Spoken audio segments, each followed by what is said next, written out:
Est-ce que vous connaissez l'histoire de Max?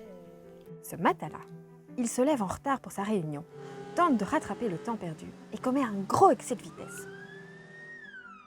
Suite à son infraction, Max est convoqué devant le tribunal.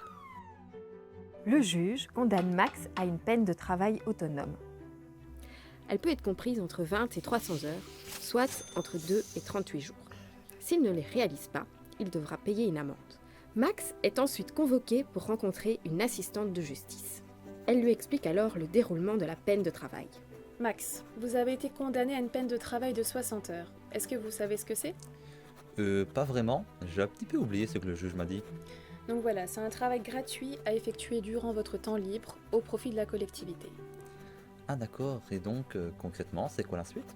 Donc moi j'ai décidé de vous orienter vers un service spécialisé dans la sécurité routière. Il s'agit du SAMJA, qui fait partie de l'Institut VIAS, qui est actif dans ce domaine depuis plus de 35 ans. Et c'est là que nous, SAMJA, entrons en jeu. Nous fixons un rendez-vous avec Max afin de le rencontrer et définir avec lui un lieu de prestation.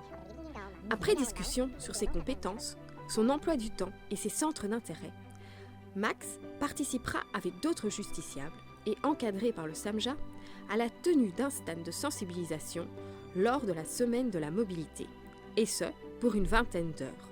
Pour les 40 heures restantes, nous lui proposons plusieurs lieux de prestation, actifs dans des domaines suivants: sécurité routière, les services de soins, de secours, handicap et la mobilité. Max choisit de prester ses heures dans un centre de revalidation dans lequel des victimes d'accidents de la route sont prises en charge. Nous organiserons alors une rencontre entre le centre de revalidation et Max et discuterons tous ensemble des détails pratiques et de son travail à effectuer. Parallèlement à la réalisation de sa peine de travail, Max sera amené à réfléchir sur les conséquences de son infraction par le biais d'un travail réflexif. D'ailleurs, vous aussi vous pouvez accueillir des justiciables. Nous nous adaptons à vos besoins. Logistique, informatique, administratif. Le SAMJA garantit de respecter vos choix au niveau des horaires, du profil, du nombre de prestataires accueillis sur une année. Convaincu? Pour devenir un lieu de prestation, prenez contact avec nous. Retrouvez-nous ainsi que des témoignages sur notre site.